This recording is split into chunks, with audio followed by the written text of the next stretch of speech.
I personally think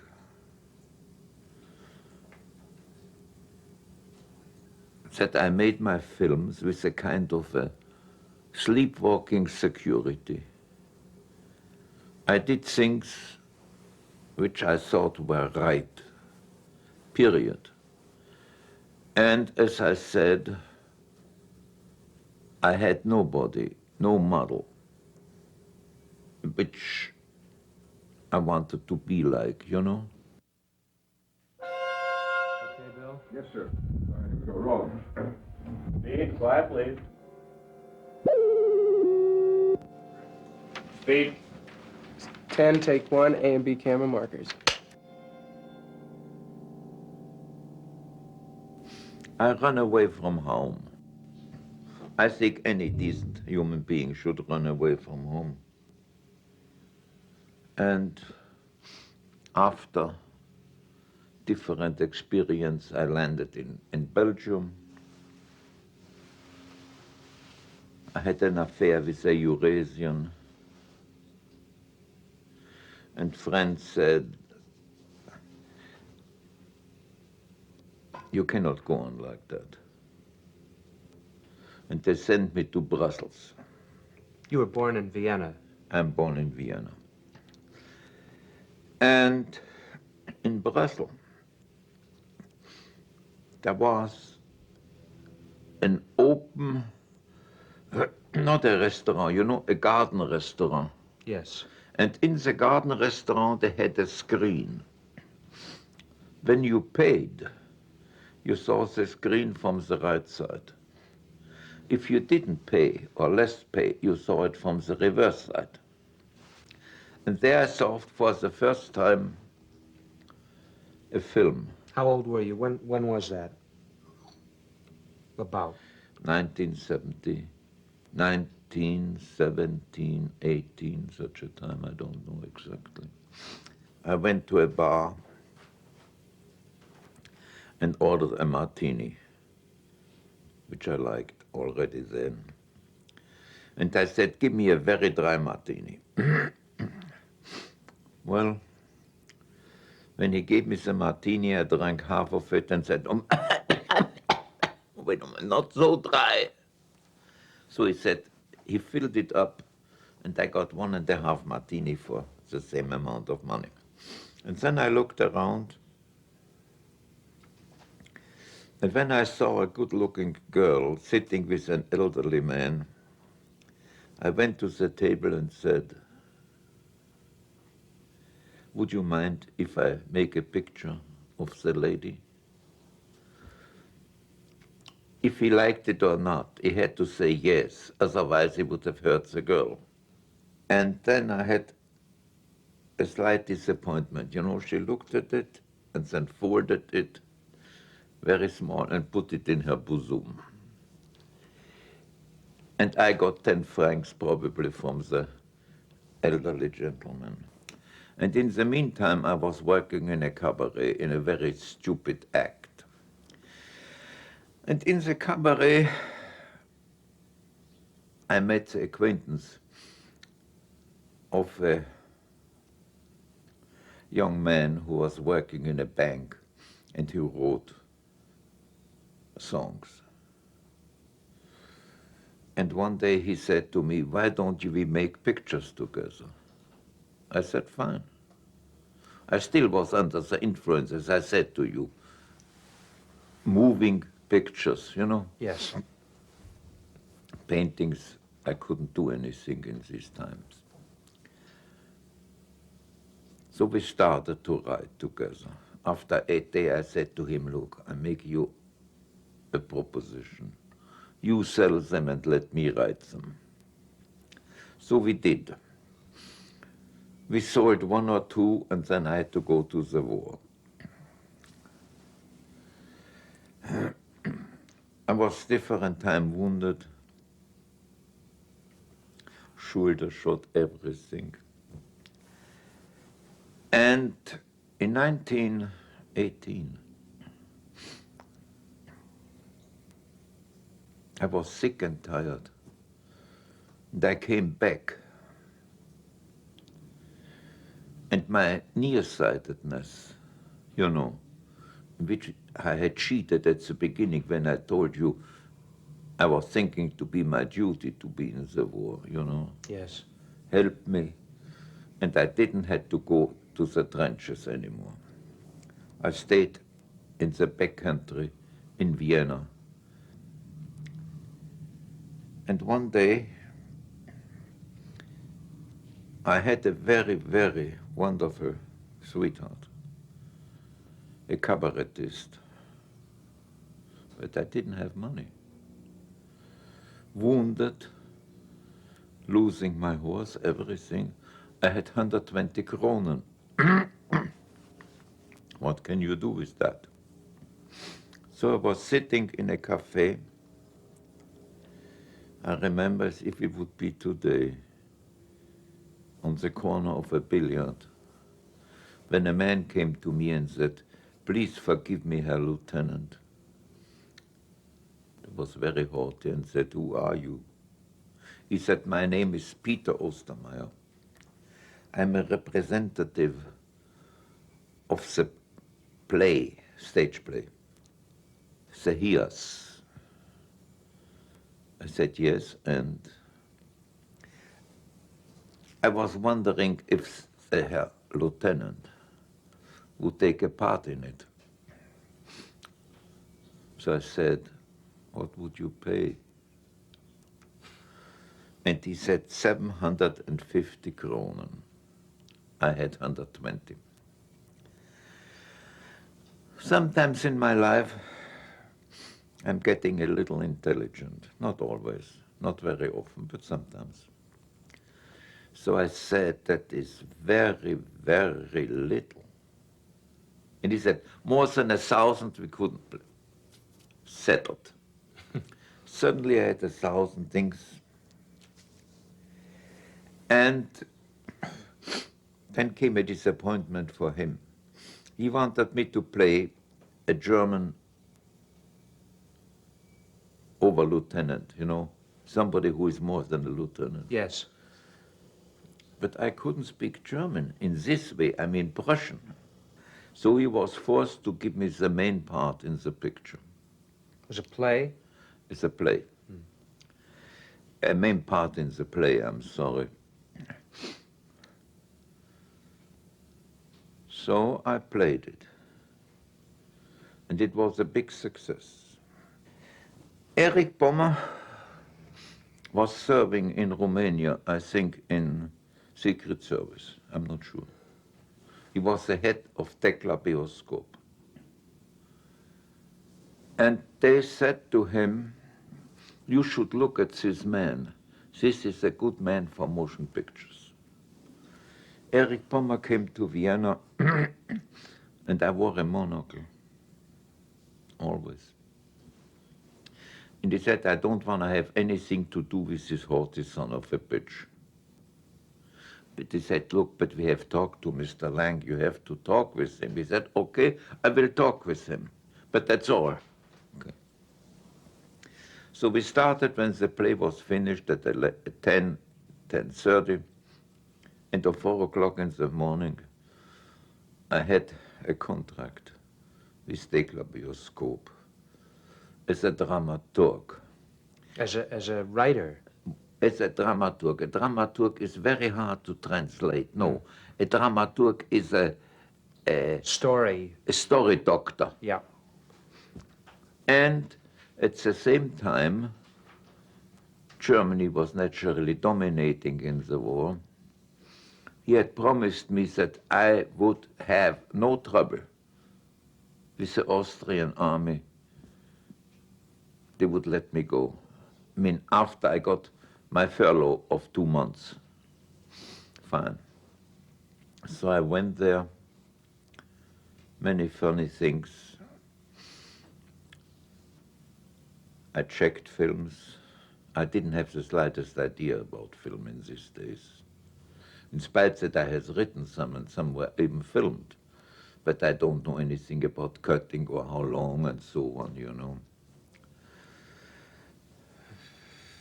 And one day, suddenly, 2 months later, I got a letter from Vienna And a friend of mine said, look, you have to come back or you go to a court-martial.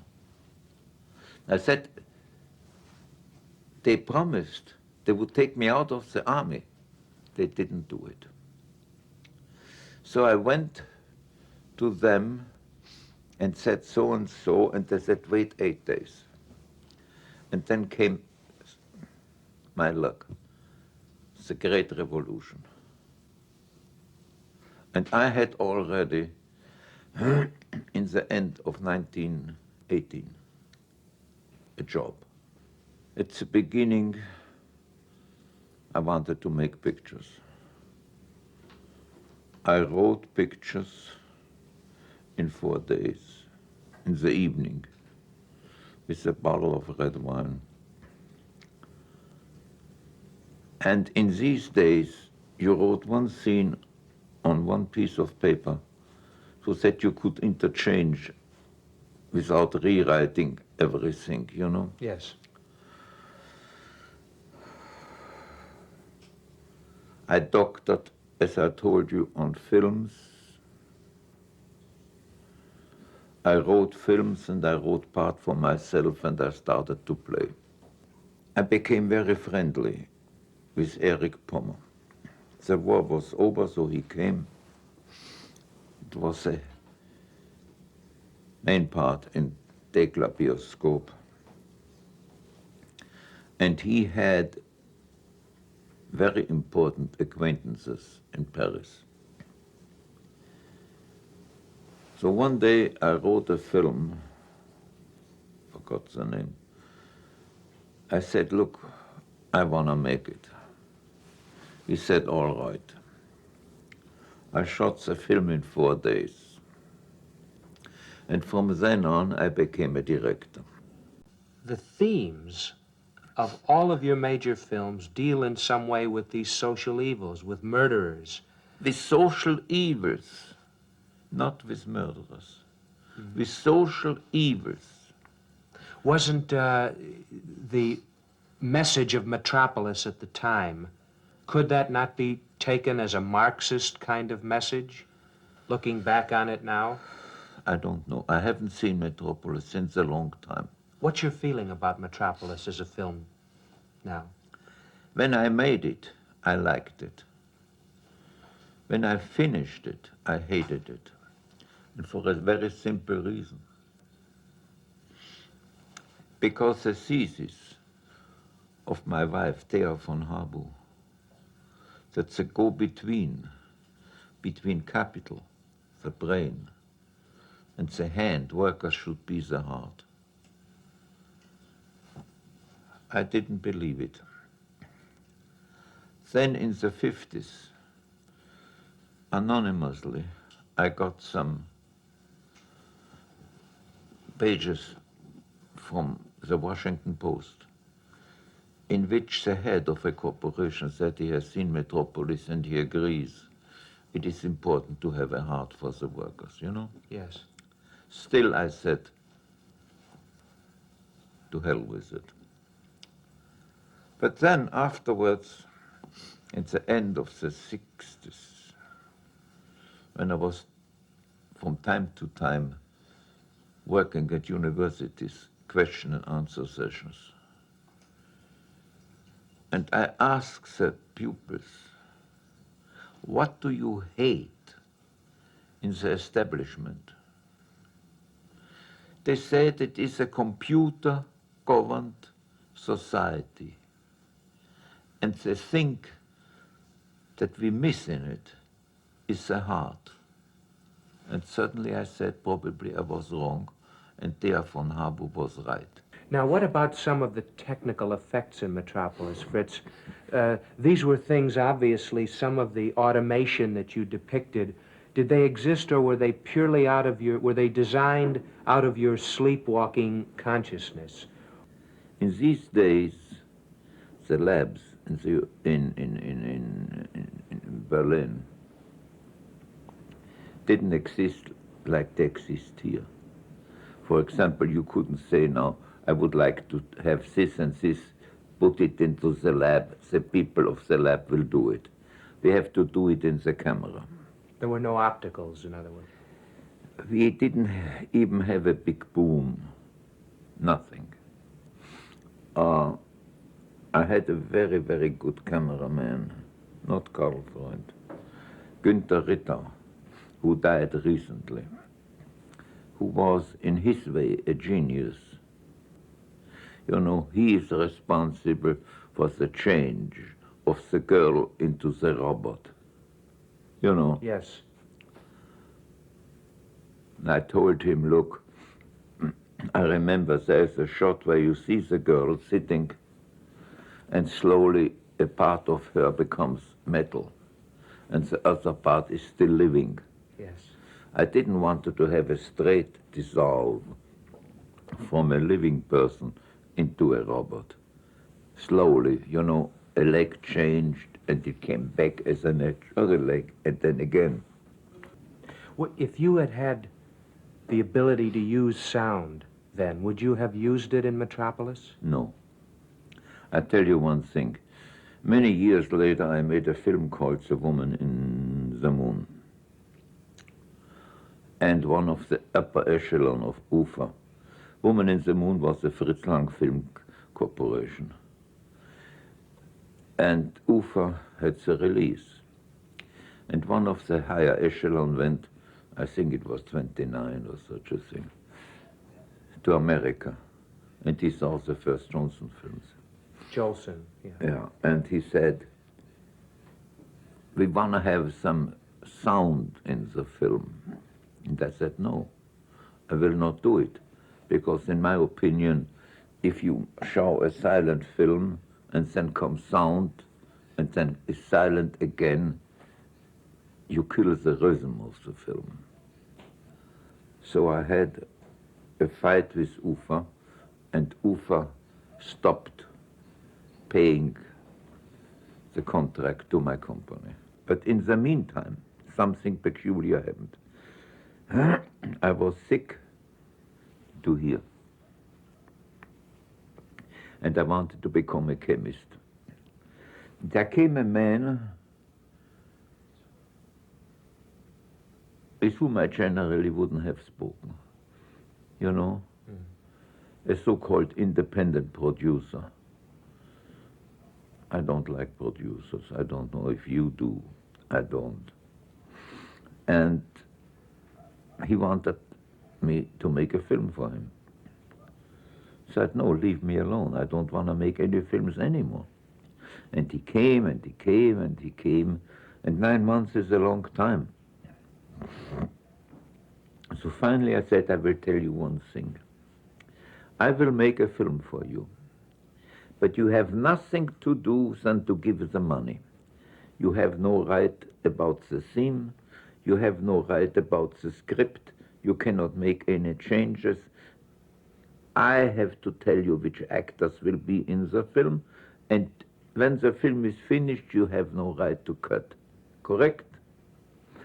And he said yes. Otherwise, the film M would have never been made. I was sick and tired about the big films like Metropolis, you know, and so on. And I wanted to have a personal film, a film that deals with one human being, with one social evil. And so I made M. One day we walked into an apartment house where a man was accused of murder. We found cut off hands under his bed. Or another one, whom I never met, I heard only about him, who made sausages out of wandering young people, you know? Mm-hmm. But as long as you haven't seen what I saw, for example, let me see a woman in a small shop where you can buy fruits and cans and anything, you know? Yes. Lying killed over the table where she sells things. And the blood drops in, drops, drops. Only then you can understand why police is for capital punishment. I said to my wife, Thea von Habu, we wanna make the ugliest crime. And we started to think about anonymous letters, you know. And then one day I said, listen, darling, I have another idea. How about a child murderer? I tried to find an actor where nobody would believe that this could be a murderer. You know? Yes. And I found Peter Lorre. Peter Lorre came, I don't know where he was born. He was working in a so-called Stegreif theater. That means you told an actor in a theater what it was all about, and he made up the dialogue. Improvised theater. Yeah, Laurie hadn't made a film before M. no. And this was not in Berlin. This was outside. But why did you choose him? Why did you go for this particular actor? Because I thought nobody would believe that a human being looking like Peter Lorre could commit horrible murders. You're talking about the roundness of his features as opposed to His whole behavior. the murder themselves, the molesting of the child, as in the first sequence, is never shown. There's the beautiful way you do it where you see the girl's ball roll away and it Yeah. stops. And No. The first time, isn't it, when he stands in front of the poster? That's right, and you see his shadow. Only the shadow. Yes. But I mean, what I'm saying is that you never really see the events that he has committed. I want to tell you one thing.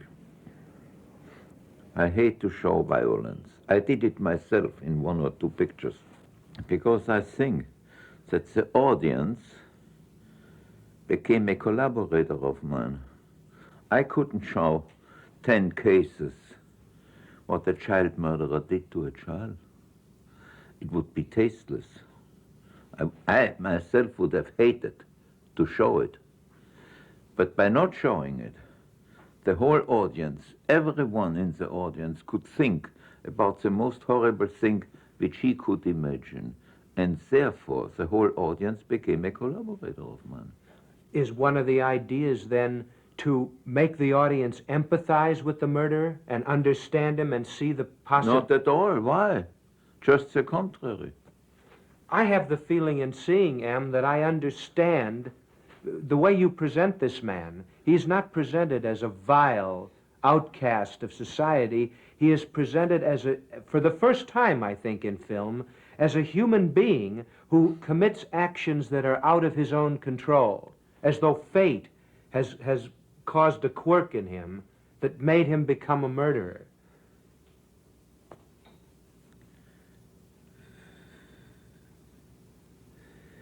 Do you think that most murders are done from the beginning on with the intention to kill someone? No. There you have the answer.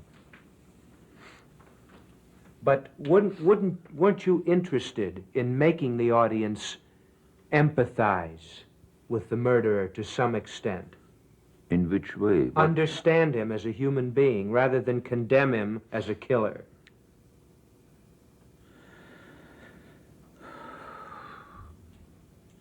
I don't know if the audience condemned him. I tell you one thing. I told you before I don't like producers. The end of the film was, remember the kangaroo court with all the criminals? Yes. Were real criminals in front.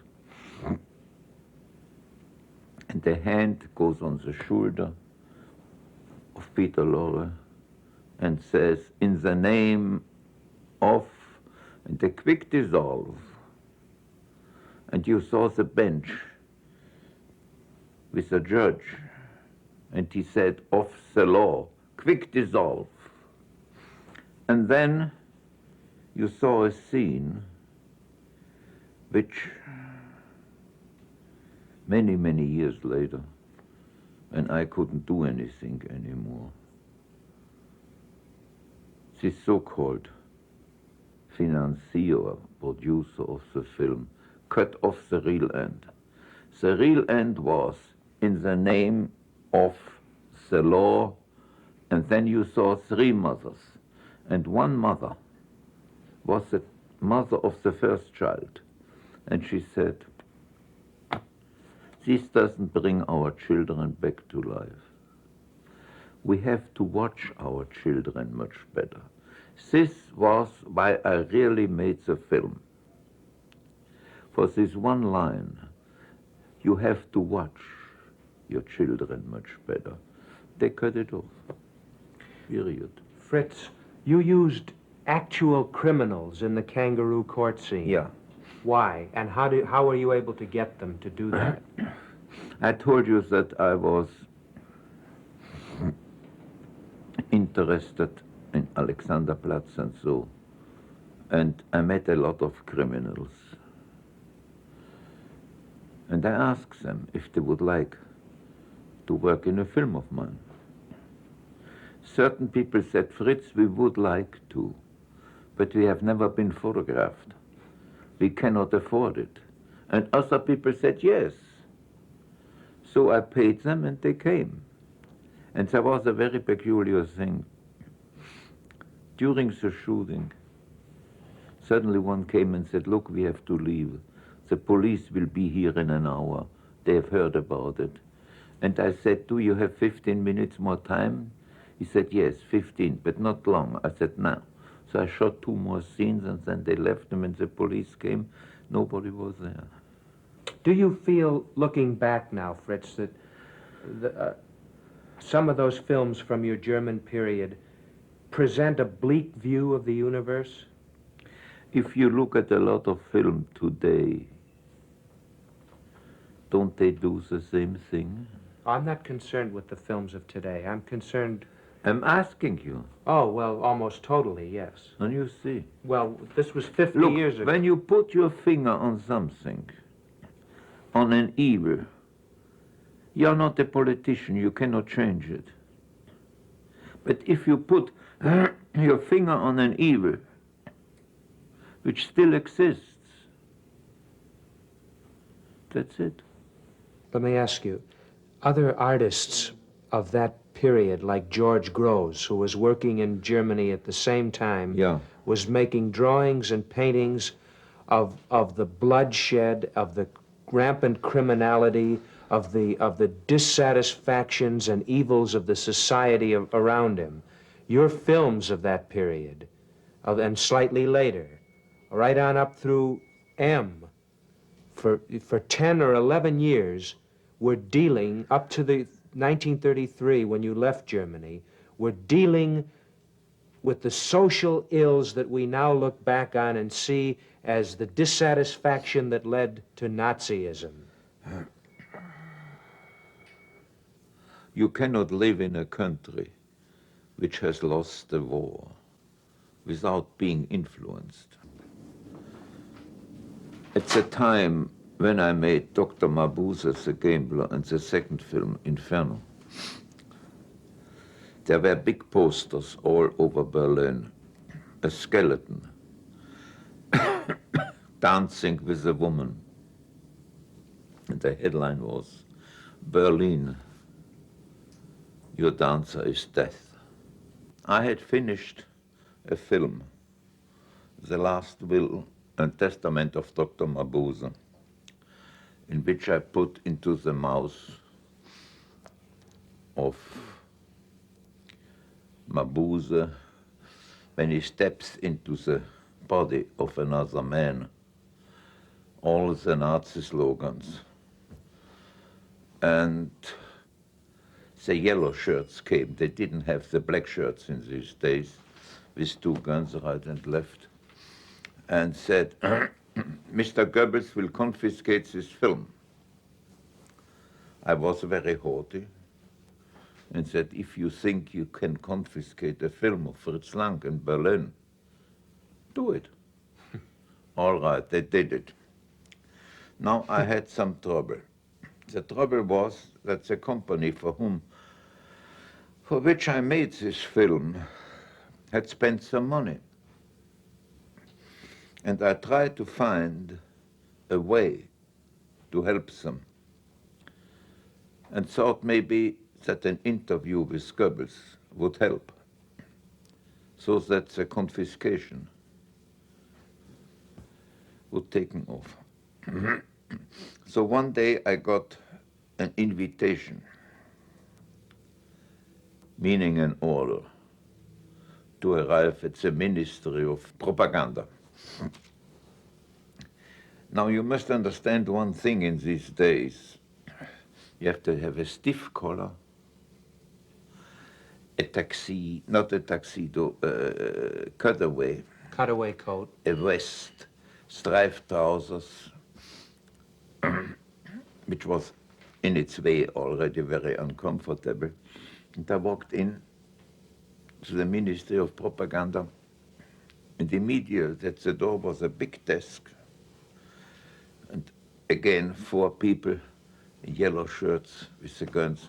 What do you want?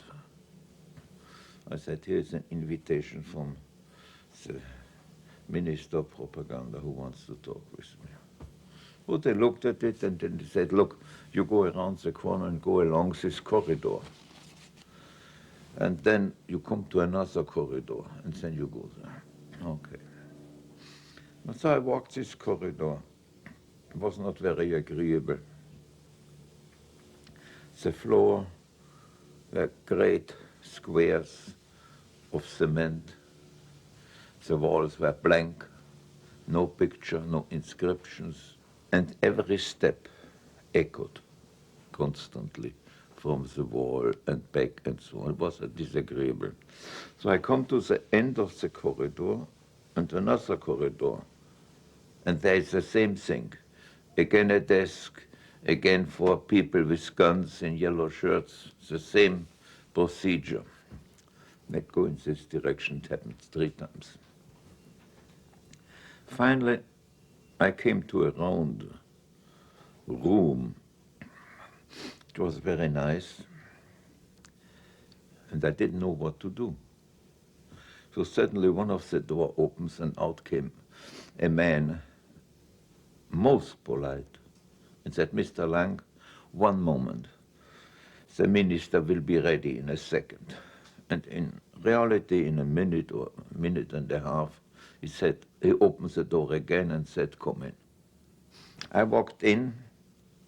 It was a tremendous big room, and the one side at least 4 or 5 big windows where you could look outside. Goebbels sat behind a desk, very, very far away. He had black trousers and one of these yellow-green shirts, you know. Mm-hmm. And it's something very funny. Goebbels could turn on friendliness like a faucet. He came out with stretched hands, said, Mr. Lang, I'm so very, very happy to see you here. Come sit down. Okay, I sat down. And now I expected that he would talk to me.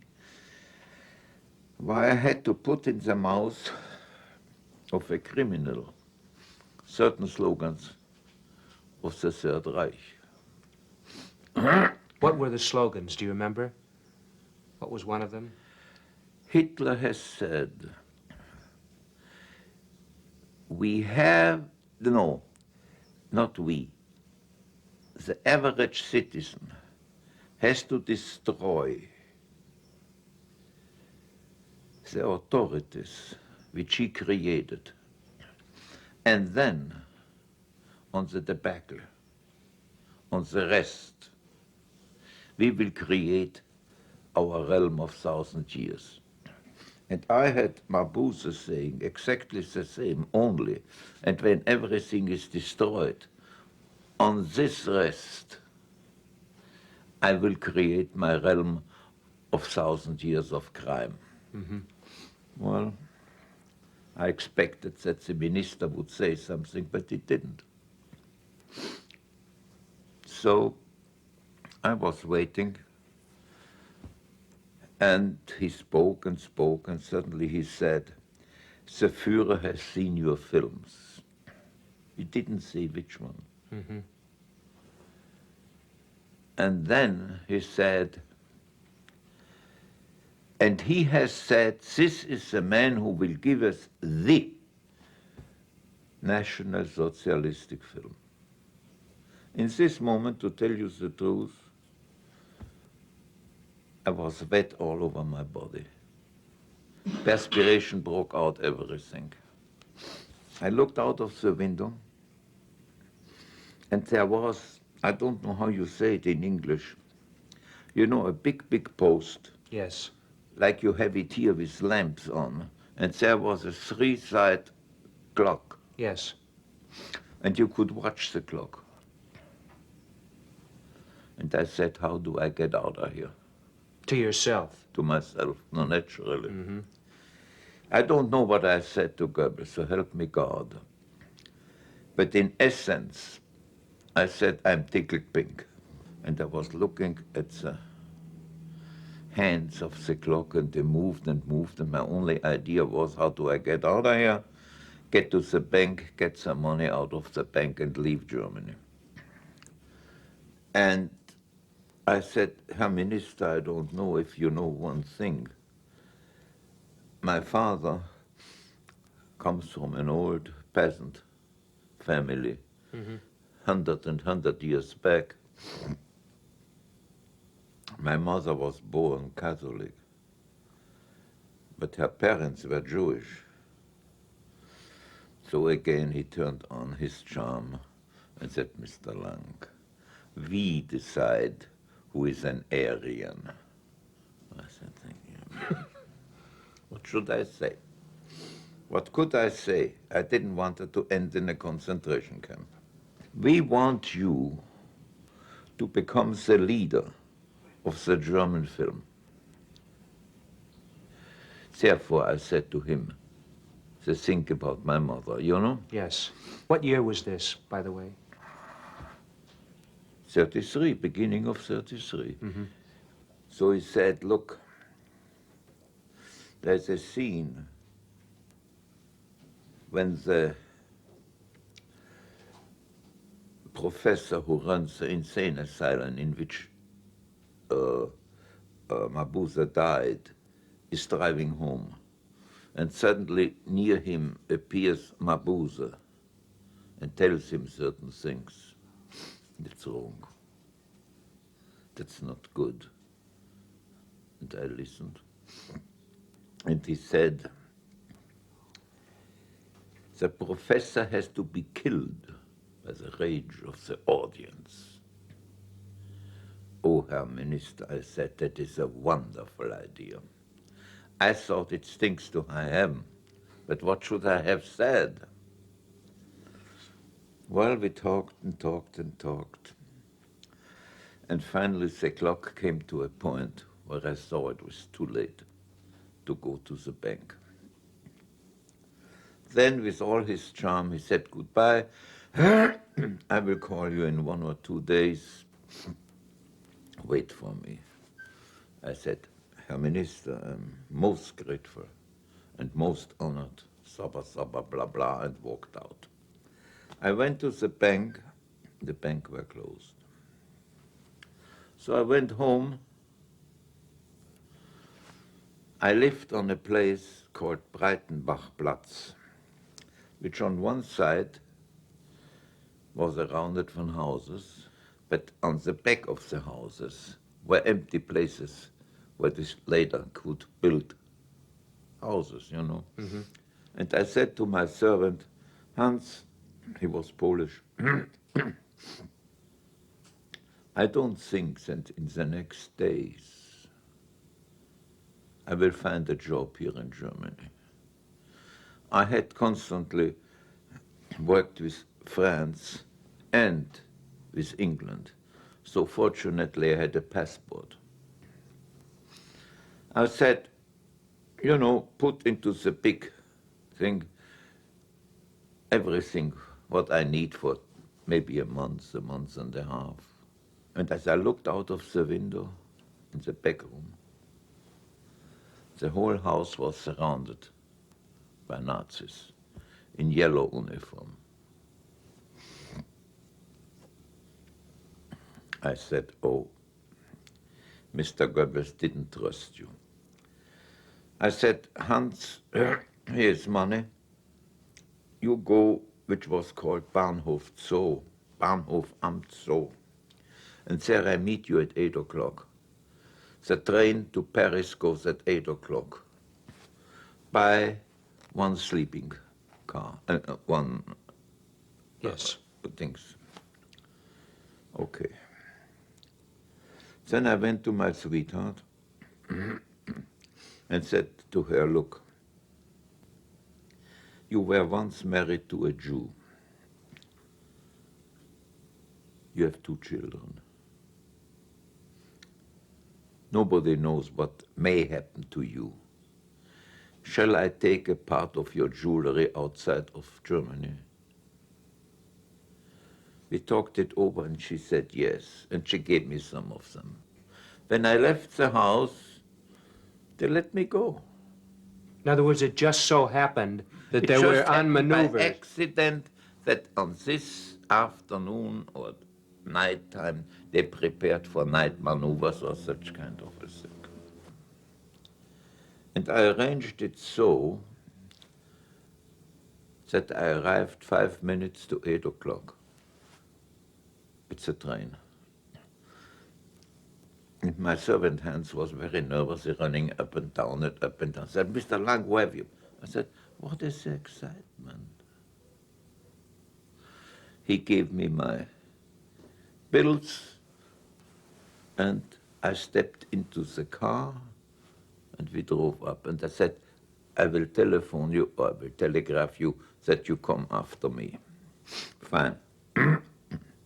Now, I knew exactly what I wanted to do with the jewelry. I went to another car, and I had some white tape. And I put the jewelry with the tape behind the toilet, you know. Mm-hmm. If something happened to me, it was not my car. I don't give a damn. And then I went to my car to hide the 1,000 mark bills. I took a razor blade, made a cut in the carpet, and then came the great disappointment. The carpet was glued to the floor. I couldn't put the money underneath. In these days, I think you stopped at Herbestal, and you have to wait an hour and a half till you got into Belgium, you know? Mm-hmm. And during this time, there was an inspection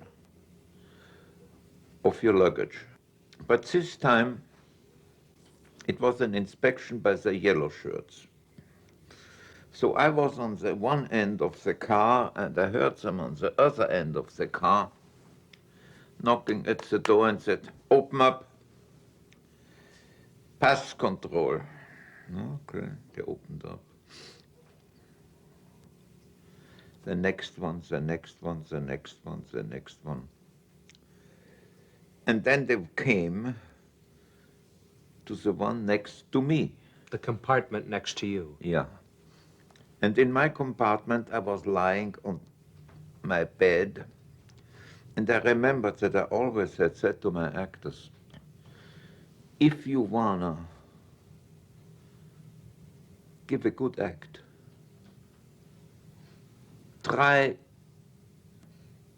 really to do what you are playing. So I started to snore.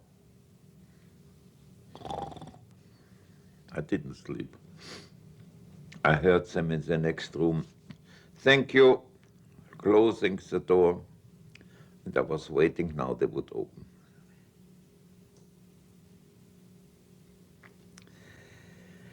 they passed by.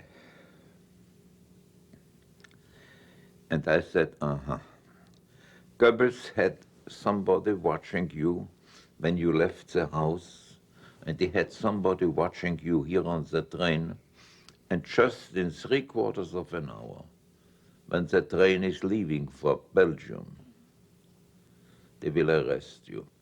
Nobody came. The train left,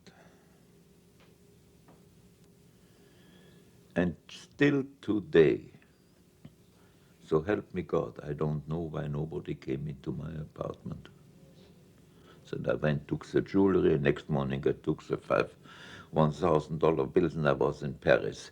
But I still don't know why nobody opened the door. I have to go back to something. At the beginning of my film career, if you want to use this word, I believed in fate. Slowly, with the years, I didn't believe in fate anymore. Fate is nothing that comes to you and you cannot escape. Fate is something that what you make out of your life. And my last films, which I made in this country, would have dealt with this. Now, let me say in my American films, for example, in, what was the first Fury? one? In Fury, there still exists a kind of lynching when I made it. Lynching, lynch mobs. Yeah. It is an evil, but I cannot change it. I can only point it out. And the same thing is you only live once. And naturally, I will admit one thing. You know that here, in the schools, religion is not taught. How will you teach ethic if not with religion? I'm not a religious man, but ethic you learn only through religion. I hate to give interviews. I will tell you why. I usually said, when a director, or maybe the word is better, film creator, makes a film, and the film doesn't express what he wants to say, and he needs to give an interview to explain to an audience why and who, he's a lousy director, shouldn't make any films.